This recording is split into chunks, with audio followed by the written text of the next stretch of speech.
बिस्मिल्लाहिर्रहमानिर्रहीम। अस्सलाम वालेकुम स्टूडेंट्स, मैं हूं वाजिद अली कंबो, आपका chemistry teacher. Student second year chemistry chapter 9। इस लेक्चर में हम बेंजीन और फिर मोलेकुलर फार्मूला ऑफ बेंजीन और फिर structure of benzene.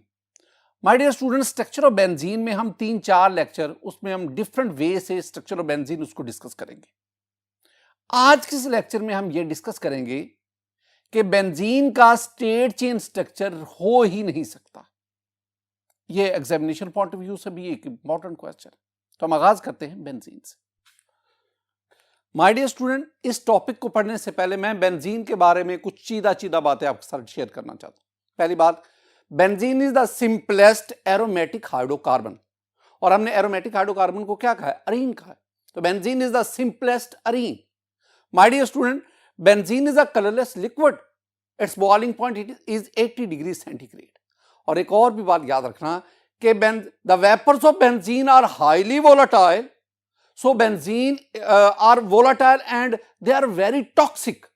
So benzene is a carcinogen. I mean it causes the cancer. Benzene is hydrophobic. I mean it is insoluble in water. ये पानी में हल नहीं होता।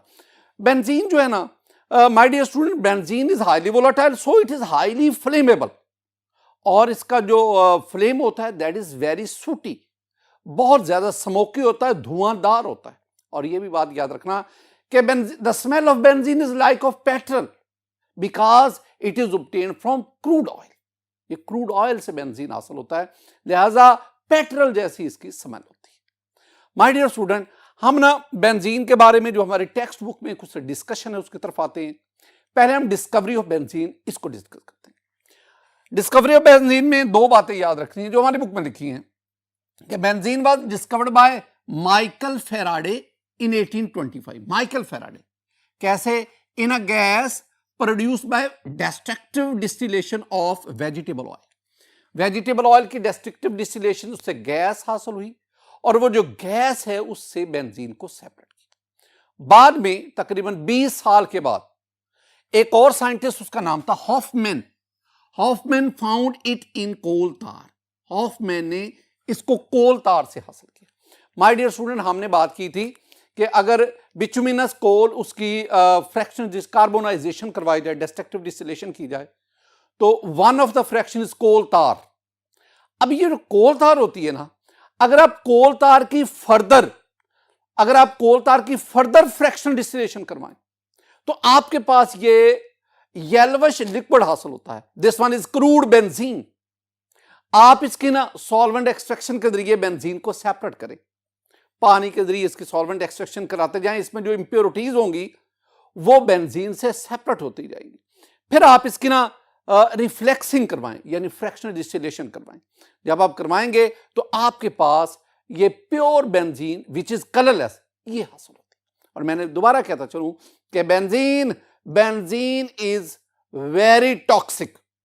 इसके वेपर्स बहुत ही जहरीले हैं, कैंसर का बायस, कई किस्म का कैंसर वो बेंजीन की वजह से। माय डियर स्टूडेंट, अगला हमारा टॉपिक है स्ट्रक्चर ऑफ बेंजीन। बेंजीन का स्ट्रक्चर, एक लंबा अरसा लगा साइंटिस्ट को बेंजीन का स्ट्रक्चर जानने में। बहुत सारे साइंटिस्ट इसमें इन्वॉल्व थे। पहली बात, मैं मोलेकुलर फार्मूला ऑफ बेंजीन की बात करूंगा।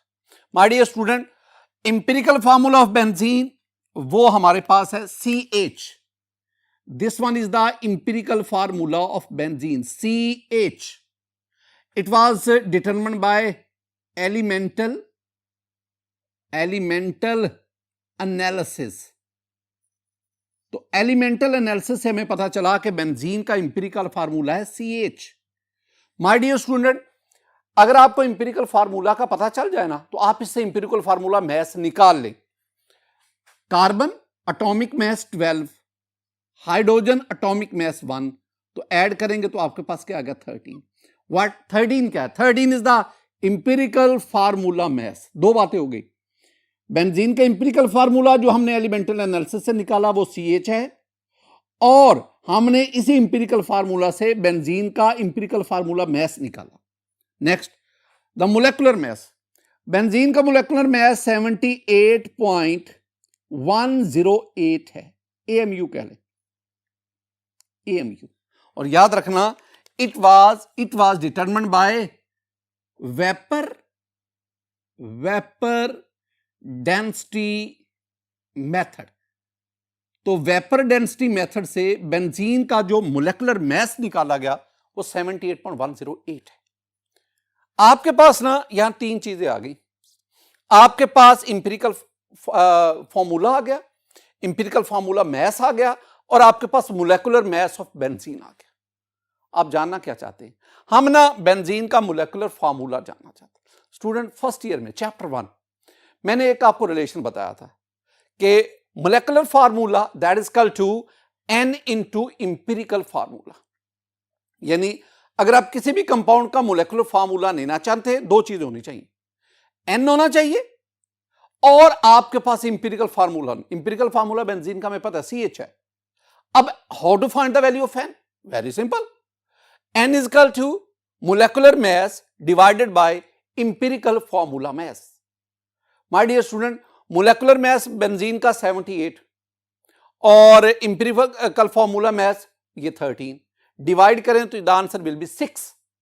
इसका मतलब है n की वैल्यू क्या आ गई? 6।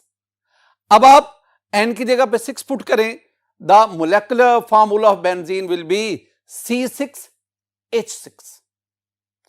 अब ना मोलेकुलर फार्मूला बेंजीन क्या आ गया? बेंजीन का मोलेकुलर फार्मूला स्टूडेंट आ गया C6H6। अच्छा, ये जो मोलेकुलर फार्मूला बेंजीन का आया ये हमें क्या बता रहा है? जरा बात को गौर से देखना। ये हमें बता रहा है कि the molecular formula benzene indicates that it is highly unsaturated compound, कि बेंजीन हाईली अनसैचुरेटेड है। कौन बता रहा है? ये बेंजीन का मोलेकुलर फार्मूला हमें बता रहा है। अच्छा, कैसे बता रहा है कि बेंजीन हाईली अनसैचुरेटेड? देखना, बेंजीन में 6 कार्बन है। मैं अल्केन, अल्कीन, अल्काइन में से 6 कार्बन वाले कंपाउंड लेता हूं। मतलब अल्केन में से आप देखेंगे you have the hexane C6H14। Alkyne में देखें हेक्सीन C6H12। अल्काइन में देखें हेक्साइन C6H10। और बेंजीन में देखेंगे C6H6। अब अगर आप इन चारों में देखेंगे, हेक्सेन, हेक्सीन, हेक्साइन, बेंजीन, चारों में देखें, चारों में कार्बन 6 हैं। लेकिन हाइड्रोजन को तो देखो, हेक्सेन में 14 हाइड्रोजन, हेक्सीन में 12 हाइड्रोजन, हेक्साइन में 10 हाइड्रोजन और बेंजीन में 6 हाइड्रोजन। ये जो हेक्सीन और हेक्साइन है, अल्कीन और अल्काइन है, इनमें हाइड्रोजन अल्केन के मुकाबले में कम है। और क्यों कम है? क्योंकि अल्कीन में आपको पता है डबल बॉन्ड आ गया, अल्काइन में आपको पता है ट्रिपल बॉन्ड आ गया। इसका मतलब है डबल बॉन्ड और ट्रिपल बॉन्ड की वजह से अल्कीन और अल्काइन में हाइड्रोजन एटम्स की तादाद कम होती गई। और इसका मतलब क्या है? ये अल्कीन और अल्काइन दीज आर अनसैचुरेटेड। और अगर इसका मतलब क्या हुआ कि जब हाइड्रोजन की तादाद कम होती है तो वो डबल बॉन्ड और ट्रिपल बॉन्ड की एडिशन की वजह से, और जितने हाइड्रोजन की तादाद कम होती जाएगी कंपाउंड में, तो हम क्या कहेंगे? हम कहेंगे उतनी अनसैचुरेशन बढ़ती जाएगी। तो भाई बेंजीन में तो अल्कीन और अल्काइन से भी हाइड्रोजन कम है, तो बेंजीन के बारे में हम क्या कहेंगे? बेंजीन के बारे में हम कहेंगे कि benzene is highly unsaturated compound, बहुत ज्यादा अनसैचुरेटेड है। स्टूडेंट, हम आगे बढ़ते हैं। My dear student, straight chain structure ruled out, यानी मोलेकुलर फार्मूला बेंजीन का हमें पता चल गया, वो C6H6 है। अब बेंजीन का स्ट्रक्चर क्या होगा? मैंने अभी आपसे कहा कि हम ना मुख्तलिफ अदवार में से, मुख्तलिफ साइंटिस्ट की एफर्ट से एंड पे जाके बेंजीन का जो रीसेंट स्ट्रक्चर उस तक पहुंचे। जब ये बेंजीन डिस्कवर हुई थी ना, उस वक्त ये open chain hydrocarbon, alkane, alkyne, यही डिस्कवर ज्यादातर हुए थे। तो साइंटिस्ट का ख्याल था कि बेंजीन का स्ट्रक्चर वो ओपन चेन होगा। लेकिन बाद में जो जैसे जैसे एक्सपेरिमेंटेशन होती गई, जैसे जैसे नई मालूमात आती गई, तो पता चला कि बेंजीन का स्टेट चेन स्ट्रक्चर तो हो ही नहीं सकता। अच्छा, हम डिस्कस करते हैं कि बेंजीन का स्टेट चेन स्ट्रक्चर कौन कौन सा हो सकता है, और फिर हम डिस्कस करेंगे कि ये क्यों नहीं हो सकता। क्यों बेंजीन का स्टेट चेन स्ट्रक्चर पॉसिबल नहीं है। ये जो क्वेश्चन है ना, ये एग्जामिनेशन पॉइंट ऑफ व्यू से भी इंपॉर्टेंट है, यानी ये लॉन्ग क्वेश्चन के तौर पर आपसे पूछा जा सकता है। हेडिंग क्या है हमारे पास? हेडिंग है state chain structure of benzene is ruled out. Ruled out का मतलब क्या है स्टूडेंट? रूल्ड आउट का मतलब होता है, रूल्ड आउट नजरअंदाज करना, नजरअंदाज करना। रूल्ड आउट का मतलब होता है बहस से, बहस ना करना, आई मीन बहस से खारिज कर दो, यानी आप ये बहस करें ही ना कि बेंजीन का स्ट्रक्चर स्टेट हो सकता है। अच्छा पहले बताएं तो सही क्यों नहीं हो सकता। देखें my dear student, possible straight chain formulas, benzene के जो स्टेट चेन स्ट्रक्चर पॉसिबल हैं, ये वो स्ट्रक्चर्स हैं बेंजीन के, यानी अगर मोलेकुलर फार्मूला C6H6 को देखें तो उसके मुताबिक तो आपके पास बेंजीन के इनमें से कोई एक स्ट्रक्चर होना चाहिए अगर स्टेट हो तो। अच्छा स्टूडेंट, मैं ना इन सब में से दो आपके सामने डिस्कस करता हूं। देखो मेरे पास ना ये 6 कार्बन C6 हो गया, मैं यहां पे ट्रिपल बॉन्ड लेता हूं, मैं यहां पे ट्रिपल बॉन्ड लेता हूं। ट्रिपल बॉन्ड का मतलब है ये अल्काइन हो गया, इसके साथ एक हाइड्रोजन आएगा, इसके साथ कोई हाइड्रोजन नहीं, इसके साथ स्टूडेंट आपके पास 2 हाइड्रोजन आ गए, इसके पास आपके पास 2 हाइड्रोजन आ गए, इसके पास कोई हाइड्रोजन नहीं क्योंकि इसकी वैलेंसी और इसके साथ है। माय डियर स्टूडेंट जरा देखें, 6 कार्बन और हाइड्रोजन देख लें, 2 4 5 6, तो C6H6, यानी ये वाला जो स्ट्रक्चर फार्मूला है ये C6H6 मॉलिक्यूलर फार्मूला उसको इंडोर्स कर रहा है।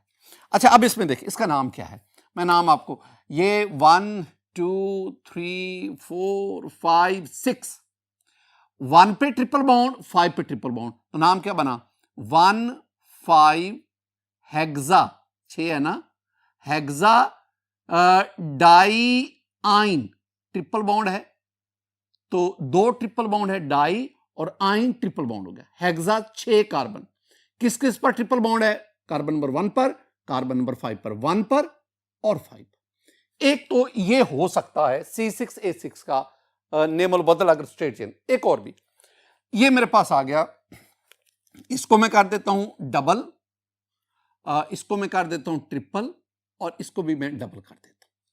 अब देखो ये कार्बन 2 डबल बॉन्ड बना रहा है, 2 हाइड्रोजन लगा दो, इस कार्बन को देखो 1 2 3, 1 हाइड्रोजन लगा दो, इस कार्बन ने 3 और 1 4 बॉन्ड बनाए, इस कार्बन ने 3 और 1 4 बॉन्ड बनाए, इसके साथ 1 हाइड्रोजन लगा दो और इसके साथ आप 2 हाइड्रोजन लगा दो।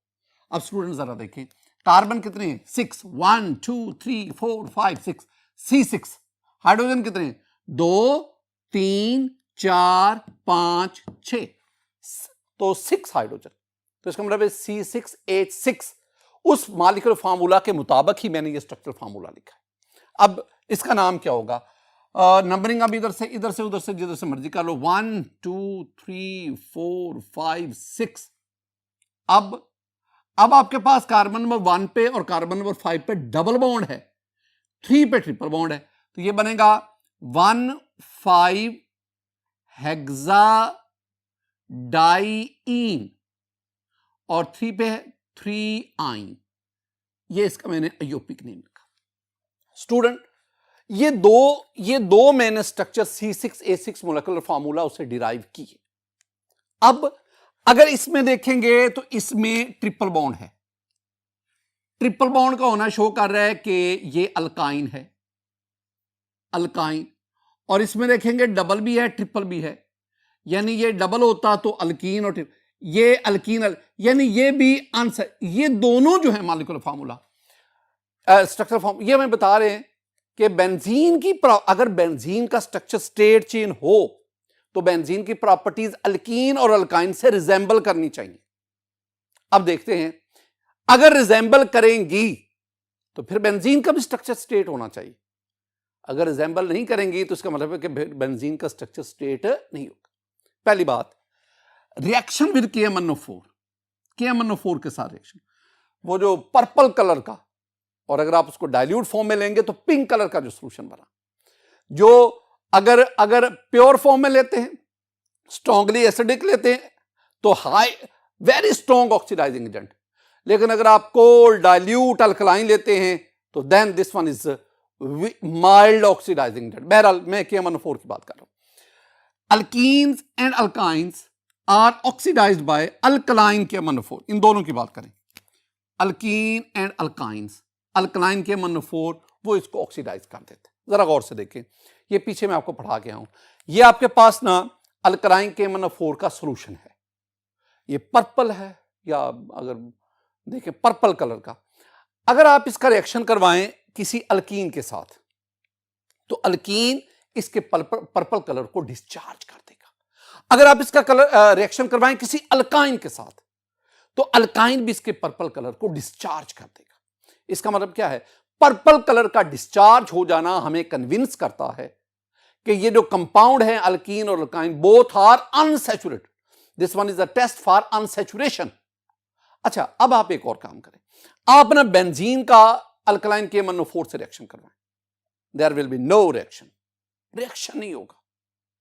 ये क्या बना, यानी benzene C6H6 plus KMnO4 alkaline purple colour का, और हमारे पास रिजल्ट क्या आ रहा है, no reaction, no reaction.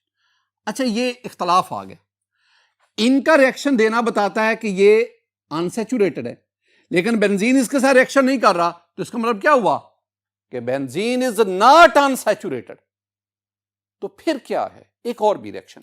My dear student, अगर आप ना ये ब्रोमीन ले ले, ब्रोमीन का ये जो आपके पास ऑरेंज रेड कलर का या ब्राउन रेड सॉल्यूशन है, आप इसका अल्कीन से रिएक्शन करवाएं, इसका कलर डिस्चार्ज हो जाएगा। आप इसका अल्काइन से रिएक्शन करवाएं, इसका कलर डिस्चार्ज हो जाएगा। इसका मतलब क्या हुआ, इसका मतलब हुआ है कि अल्कीन और अल्काइन चूंकि इसके कलर को डिस्चार्ज कर देते हैं, this one is also unsaturation test, तो अनसैचुरेटेड कंपाउंड इसके कलर को डिस्चार्ज कर देते हैं। बेंजीन का रिएक्शन करवाएं in the absence of any kind of catalyst, catalyst use नहीं करना, सनलाइट यूज नहीं करनी। जब आप रिएक्शन करवाएंगे there will be no reaction. KMnO4 के साथ रिएक्शन, ब्रोमीन के साथ रिएक्शन, ब्रोमीन वाटर के साथ रिएक्शन, ये दो रिएक्शन हमें क्या कन्विंस कर रहे हैं, ये हमें कन्विंस कर रहे हैं कि अल्कीन और अल्काइन तो अनसैचुरेटेड हैं, लेकिन बेंजीन उनकी तरह अनसैचुरेशन शो नहीं कर रहे। हम आगे बढ़ते हैं। माय डियर स्टूडेंट, ये दोनों टेस्ट बता गए हमें, मैं ये समझा रहा हूं आपको, ये दोनों टेस्ट हमें क्या कन्विंस कर रहे हैं कि बेंजीन जो है that is not unsaturated, not unsaturated like alkene and alkyne. अब आए नेक्स्ट, एक और तब्दीली देखें। Benzene gives addition reactions, benzene addition reaction देता है किसके साथ, हाइड्रोजन के साथ और हेलोजन के साथ, and it indicates the presence of 3 double bond. ये एक नई बात आ गई माय डियर स्टूडेंट। पहले एक चीज को समझे, मैंने आपको ना जो चैप्टर 8 है उसके बिल्कुल आगाज में एक बात समझाई थी। मैंने कहा था कि when there is unsaturation there is addition, and when there is a saturation there is substitution. यानी जो मॉलिक्यूल अनसैचुरेटेड होगा वो एडिशन रिएक्शन देगा, और जो मॉलिक्यूल सैचुरेटेड होगा वो सब्स्टिट्यूशन रिएक्शन देगा। अब जरा इसमें गौर कीजिएगा, मैंने कहा कि benzene gives addition reaction hydrogen के साथ और हेलोजन के साथ। कैसे, देखें, जब आप बेंजीन में 3 H2 हाइड्रोजन मॉलिक्यूल ऐड करते हैं तो आपके पास ये साइक्लोहेक्सेन बनता है। तो हाइड्रोजन के 3 मॉलिक्यूल का ऐड हो जाना ये बताता है कि बेंजीन में 3 डबल। अच्छा, कैसे बताता है कि बेंजीन में 3 डबल? माय डियर स्टूडेंट, जब आप इथीन लेना तो इथीन में हाइड्रोजन का 1 मॉलिक्यूल ऐड होता है, लेकिन अगर आप कोई डाईन ले लें, ऐसा अल्कीन जिसमें 2 डबल बॉन्ड है, तो वहां पे हाइड्रोजन के 2 मॉलिक्यूल ऐड होते हैं। इसका मतलब क्या हुआ कि किसी भी मॉलिक्यूल में जितने डबल बॉन्ड होंगे उतने हाइड्रोजन के मॉलिक्यूल इसमें ऐड होंगे। तो बेंजीन में हाइड्रोजन के 3 मॉलिक्यूल ऐड हुए, तो इसका मतलब कि बेंजीन में कितने ट्रिपल बॉन्ड है, 3।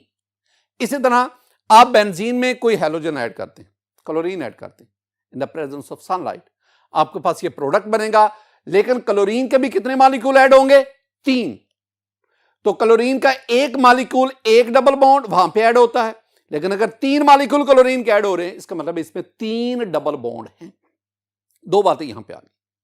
पहली बात क्या आ गई कि बेंजीन एडिशन रिएक्शन देने की वजह से अनसैचुरेटेड कंपाउंड है, और दूसरी बात क्या आ गई कि 3 हाइड्रोजन के और 3 क्लोरीन के मॉलिक्यूल्स ऐड होने की वजह से बेंजीन हैज 3 डबल बॉन्ड। ये दो बातें आपने से। अच्छा नेक्स्ट बढ़े माय डियर स्टूडेंट, एक और चीज आ गई, बेंजीन गिव सब्स्टिट्यूशन रिएक्शन। ये नई बात आ गई। ऊपर हमने कहा कि बेंजीन एडिशन रिएक्शन, अब हम कहते हैं बेंजीन सब्स्टिट्यूशन रिएक्शन। ऊपर हमने कहा बेंजीन जो है वो अनसैचुरेटेड एडिशन रिएक्शन की वजह से, अब हम क्या कह रहे हैं, बेंजीन सैचुरेटेड है सब्स्टिट्यूशन रिएक्शन की वजह। एक ही चीज सैचुरेटेड भी है अनसैचुरेटेड भी है। कैसे? Benzene give substitution reaction with concentrated HNO3 and concentrated H2SO4। My dear student, ये हम रिएक्शन आगे चल के पढ़ेंगे। बेंजीन इसका नाइट्रिक एसिड से रिएक्शन करवाएं in the presence of sulphuric acid, तो होगा क्या कि बेंजीन के ये जो 6 हाइड्रोजन है ना, इनमें से किसी हाइड्रोजन की जगह पे नाइट्रो ग्रुप आ जाएगा। ये जब हाइड्रोजन जाएगा नाइट्रो ग्रुप आएगा, this one is called substitution. और सब्स्टिट्यूशन कहां पे होती है? जब कोई भी कंपाउंड सैचुरेटेड होगा। अब इसमें दो बातें आ गई माय डियर स्टूडेंट। बेंजीन क्या एडिशन रिएक्शन देने की वजह से अनसैचुरेटेड है, बेंजीन क्या सब्स्टिट्यूशन रिएक्शन की देने की वजह से सैचुरेटेड है। हालांकि ना अल्कीन और अल्काइन ने ऐसा नहीं किया। हमने ये नहीं कहा कि जनाब अल्कीन सैचुरेटेड एडिशन रिएक्शन भी दे रहा है, ऐसा हमने अल्कीन के बारे में नहीं कहा। यानी जो हमारे पास स्ट्रेट चेन अनसैचुरेटेड कंपाउंड थे, उनकी नेचर बेंजीन से बिल्कुल मुख्तलिफ आ रही। हम आगे बढ़ते हैं माय डियर स्टूडेंट, एक और बड़ी important discussion, that is mono substituted product. Mono substituted product, पहले बात को गौर से सुनो। मोनो, अगर मैं फर्ज करता हूं कि बेंजीन का स्ट्रक्चर स्ट्रेट है, बेंजीन है स्ट्रेट, मैं फर्ज कर रहा हूं ना कुछ देर के लिए कि बेंजीन है स्ट्रेट चेन स्ट्रक्चर। अब देखो, अगर बेंजीन का स्ट्रेट स्ट्रक्चर, मैं ये 6 कार्बन लिख रहा हूं 1 2 3 4 5 6, और क्लैरिटी के लिए मैं हाइड्रोजन नहीं लिख रहा ताकि आपको अपनी बात में समझा सकूं। अब होता वाला क्या है कि अगर आप बेंजीन जिसमें 6 कार्बन 6 हाइड्रोजन हैं, आप ना इनको अब नंबरिंग करेंगे, ये 1 है, ये 2 है, ये 3 है, 4 5 6, 6 कार्बन एक तरफ से यहां नंबरिंग करते। अब मैं फर्ज करता हूं कार्बन नंबर 1 के हाइड्रोजन की जगह पे कोई सब्स्टिट्यूएंट आ गया। जब एक हाइड्रोजन की जगह पे कोई सब्स्टिट्यूएंट आ जाए, this product is called mono substituted product. इसका मतलब है ये आपके पास एक मोनो सब्स्टिट्यूटेड प्रोडक्ट है। स्टूडेंट, ये भी हो सकता है कि ये कार्बन नंबर 1 2 3 4 5 6, मैंने कहा इनके साथ हाइड्रोजन भी लगे हुए हैं। आप ना अब दूसरे कार्बन पर जो हाइड्रोजन है उसकी जगह पे कोई सब्स्टिट्यूएंट लिया, ये भी मोनो सब्स्टिट्यूटेड प्रोडक्ट है। 1 2 3 4 5 6, आप कार्बन नंबर 3 पर मौजूद हाइड्रोजन की जगह पे कोई सब्स्टिट्यूएंट ले आए, तो ये आपके पास ये भी एक मोनो सब। अब मैं बताना क्या चाह रहा हूं my dear student, this one is one product, carbon number 1 पर सब्स्टिट्यूएंट है। This is 2 product, carbon number 2 पे सब्स्टिट्यूएंट, और वो कार्बन नंबर 3। इसका मतलब क्या हुआ कि अगर अब इस पॉइंट को जरा सुनना गौर से, अगर बेंजीन का स्ट्रक्चर स्ट्रेट होता तो बेंजीन के मोनो सब्स्टिट्यूटेड प्रोडक्ट की तादाद कितनी होती? 3। तो इसका मतलब हुआ कि अगर स्ट्रेट चेन स्ट्रक्चर होता तो बेंजीन 3 मोनो सब्स्टिट्यूटेड प्रोडक्ट, लेकिन student benzene yields only 1 mono substituted product. अच्छा, मैं एक और चीज भी क्लियर करता चलूं। बाद स्टूडेंट कहते हैं जी कि अगर कार्बन नंबर 4 उसके हाइड्रोजन वहां पे सब्स्टिट्यूएंट आ जाए तो आपके पास एक और मोनो, लेकिन स्टूडेंट ऐसा नहीं है। अगर कार्बन नंबर 4 के हाइड्रोजन पे सब्स्टिट्यूएंट लाएंगे ना, तो फिर अब हम नंबरिंग इधर से करनी पड़ेगी 1 2 3, तो एक्चुअली वो यही होगा। अच्छा, अब हकीकत क्या है? हकीकत यह है कि बेंजीन 3 मोनो सब्स्टिट्यूटेड प्रोडक्ट नहीं देता।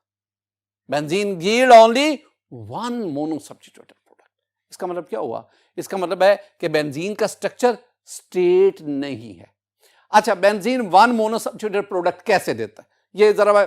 ये बात ना एंड तक समझाते रहते हैं। अच्छा स्टूडेंट तो फौरन पिक कर जाता है ना, लेकिन वो स्टूडेंट जो मेरी बातों को फॉलो नहीं ना करेंगे वो इस पॉइंट को पिक नहीं कर पाएंगे। देखिए जरा माय डियर स्टूडेंट, आपके पास ये बेंजीन का स्ट्रक्चर है ना, ये आगे चल के हम स्ट्रक्चर को देखेंगे ना, मैं आपको समझाने के लिए पहले इसको, बेंजीन में रिंग के अंदर 6 carbon, all carbon are equivalent, इस बात को ध्यान में रखो, इक्विवेलेंट, तमाम कार्बन की पोजीशन बिल्कुल यकसा है, हर कार्बन पे एक hydrogen, all hydrogen are equivalent. अब काम क्या करें, आप ना वैसे ही इन तमाम कार्बन की नंबरिंग कर लें। आप नंबरिंग कर नहीं सकते, अब जब तक कोई सब्स्टिट्यूएंट बेंजीन पे ना आए आप रिंग में मौजूद 6 कार्बन में से इनकी नंबरिंग नहीं कर सकते। क्यों नहीं कर सकते? अगर आप ये नंबरिंग करते ना 1 2 3 4 5 6, तो मैं कहता हूं जी आपने इस कार्बन को नंबर 1 क्यों कहा है, आपने कार्बन नंबर 2 को 1 क्यों नहीं कहा? आपके पास कोई जवाब नहीं होगा। क्यों? नंबरिंग देने के लिए आपको कोई ना कोई प्रेफरेंस लिस्ट तो बतानी पड़ेगी कि मैं इसको कार्बन नंबर 1 इसलिए कह रहा हूं। लेकिन अगर 6 के 6 कार्बन इक्विवेलेंट हो तो फिर आप किसी को भी 1 2 3 नहीं कह सकते। लेकिन मैं आपको समझाने के लिए मैं इस कार्बन को कहता हूं कार्बन नंबर 1, इस पर मौजूद हाइड्रोजन इसको मैं OH से सब्स्टिट्यूट कर देता हूं, दिस वन इज फिनोल। अब ना मैं कार्बन नंबर 2 पर मौजूद हाइड्रोजन को OH से सब्स्टिट्यूट कर देता हूं, फिनोल। कार्बन नंबर 3 हाइड्रोजन को OH से, 4 में हाइड्रोजन को OH से, 5 को हाइड्रोजन को OH से, और 6 कार्बन हाइड्रोजन। अब आपके पास बज़ाहिर आपको ऐसा लग रहा है जैसे ये 6 मुख्तलिफ किस्म के फिनोल बन गए, 1 फिनोल 2। ऐसा नहीं है माय डियर स्टूडेंट, ये जो है ना फिनोल सारे ये 6 मुख्तलिफ किस्म के नहीं है, ये एक ही चीज है। क्यों? क्योंकि तमाम हाइड्रोजन वो इक्विवेलेंट है, किसी भी हाइड्रोजन की जगह पे OH आ जाए एक ही चीज बनेगी। आप इनको यूं अरेंज कर देखिए, ये एक ही चीज है। तो हम क्या कहेंगे, हम कहेंगे कि बेंजीन का जो मोनो सब्स्टिट्यूटेड प्रोडक्ट है वो 1 होता, लिहाजा फिनोल होता है। ये नहीं होता कि 1 फिनोल 2 फिनोल 3, ऐसा नहीं होता। टोल्वीन होता है, 1 टोल्वीन 2 टोल्वीन 3 टोल्वीन नहीं होता। बेंजल्डिहाइड होता है, यानी बेंजीन के ऊपर जब पहला सब्स्टिट्यूएंट आता है जो आपके पास मोनो सब्स्टिट्यूटेड प्रोडक्ट बनता है माय डियर स्टूडेंट, वो सिंगल होता है, एक बनता है, 3 नहीं बनते। अगर बेंजीन का स्ट्रेट चेन स्ट्रक्चर होता तो बेंजीन के मोनो सब्स्टिट्यूटेड प्रोडक्ट एक नहीं बन के कितने बनते? 3 बनते। अब एक और भी मैं आपसे साथ बात शेयर कर, very important my dear student, disubstituted. पहले मैं आपको समझाता हूं कि बेंजीन के डाई सब्स्टिट्यूटेड प्रोडक्ट होते कितने। देखो बेंजीन पे ये पहला मिथाइल ग्रुप आ गया, दिस वन इज कॉल्ड टोल्वीन। अब जब पहला मिथाइल ग्रुप सब्स्टिट्यूएंट आ गया ना, अब मैं आपसे पीछे क्या पढ़ा के आऊं, 3 पोजीशन आश्कर वाजे हो जाती है। ये 2 आर्थो पोजीशन, ये 2 मेटा पोजीशन और ये पैरा पोजीशन है। इसका मतलब क्या हुआ, अब जो सेकंड सब्स्टिट्यूएंट आएगा वो आर्थो मेटा पैरा तीनों में से किसी एक जगह पे आ सकता है। तो चलें, ये सेकंड मिथाइल ग्रुप ये आर्थो पे आ गया, नाउ दिस इज कॉल्ड ऑर्थोजाइलीन, या जिसे हमने 1 2 डाई मिथाइल बेंजीन का। अच्छा ये भी है, आपके पास ये दूसरा मिथाइल ग्रुप मेटा पोजीशन पे आ गया, दिस इज कॉल्ड मेटाजाइलीन, या 1 3 डाई मिथाइल बेंजीन। ये दूसरा सब्स्टिट्यूएंट आपके पास पैरा पोजीशन पे आ गया, दिस इज कॉल्ड पैराजाइलीन। अब ये जो 3 बने ना, orthoxylene, metaxylene, paraxylene, my dear student, इन पे 2 सब्स्टिट्यूएंट है and this are di substituted product of benzene. अब बेंजीन ने कितने डाई सब्स्टिट्यूटेड प्रोडक्ट दिए? सिर्फ 3। लेकिन अगर बेंजीन का स्ट्रक्चर स्ट्रेट होता, स्ट्रेट चेन स्ट्रक्चर होता, तो माय डियर स्टूडेंट बेंजीन ने 3 डाई सब्स्टिट्यूटेड प्रोडक्ट नहीं देने थे, बेंजीन ने ये 7 डाई सब्स्टिट्यूटेड प्रोडक्ट देने थे। लेकिन चूंकि बेंजीन 7 नहीं 3 डाई सब्स्टिट्यूटेड प्रोडक्ट देती है, इसका मतलब है बेंजीन का स्ट्रेट चेन स्ट्रक्चर हो ही नहीं सकता। माय डियर स्टूडेंट आगे हम बढ़ते हैं, हमारे पास है जनरल फार्मूला। बेंजीन का मोलेकुलर फार्मूला क्या है? बेंजीन का मोलेकुलर फार्मूला बार बार कह रहा हूं, C6H6। अच्छा, इसकी बुना पर अगर मैं जनरल फार्मूला बनाऊं ना तो ये बनेगा CnH2n-6। यानी आमतौर पर जो अरीन्स हैं, जो एरोमेटिक हाइड्रोकार्बन्स हैं, उनका ये जनरल फार्मूला बनता है CnH2n-6। माय डियर स्टूडेंट, आपके पास जो स्टेट चेन हाइड्रोकार्बन हैं जिनको हमने ओपन चेन वो जो डिस्कस करके आए, अगर आप उनका जनरल फार्मूला और बेंजीन का जनरल फार्मूला जरा कंपेयर तो करें। ये आपके पास टेबल आ गया है, इसमें ये हाइड्रोकार्बन है, अल्केन, अल्कीन, अल्काइन। ये मैंने इनके जनरल फार्मूला लिखा CnH2n+2, CnH2n, CnH2n-2, और ये मैंने एग्जांपल हेक्सेन, हेक्सीन, हेक्साइन रखा। अब बेंजीन का मोलेकुलर फार्मूला क्या है? C6H6। तो बेंजीन का मोलेकुलर फार्मूला इन तीनों कैटेगरीज में से किसी के साथ भी रिजेंबल नहीं करता, टैली नहीं करता। इसका मतलब क्या हुआ? इसका मतलब है ये तीनों अल्केन, अल्कीन, ये तीनों जो हैं ये ओपन चेन हाइड्रोकार्बन हैं। अगर इनका जनरल फार्मूला बेंजीन से टैली, बेंजीन का मोलेकुलर फार्मूला इनके जनरल फार्मूला से टैली नहीं कर रहा, तो इसका मतलब क्या हुआ? इसका मतलब है कि बेंजीन इन जैसा ओपन चेन स्ट्रक्चर नहीं रखता। बेंजीन का स्ट्रक्चर ओपन चेन नहीं है। सारी जो हमारी डिस्कशन हुई उसमें से एक बात ही फिर हम कंक्लूड करते हैं, और वो क्या है कि benzene does not belong to open chain hydrocarbon. Benzene open chain hydrocarbon से ताल्लुक नहीं रखता, and therefore possibility of straight chain structure is ruled out. लिहाजा हम कह सकते हैं कि बेंजीन का स्टेट चेन स्ट्रक्चर हो ही नहीं सकता, उसको बहस से खारिज कर दे। माय डियर स्टूडेंट, आज के इस लेक्चर में हमने बेंजीन का आगाज किया, उसकी डिस्कवरी पढ़ी, मोलेकुलर फार्मूला पढ़ा, और फिर हमने ये डिस्कस किया स्ट्रक्चर ऑफ बेंजीन में हम ये डिस्कस किया कि बेंजीन का state chain structure that is ruled out, हो ही नहीं सकता। मेरी दुआ है कि अल्लाह ताला आप पर अपना फजल फरमाए, अल्लाह ताला आप पर अपना करम फरमाए, अल्लाह ताला आपके इल्म में इजाफा फरमाए। अस्सलामु अलैकुम व रहमतुल्लाह।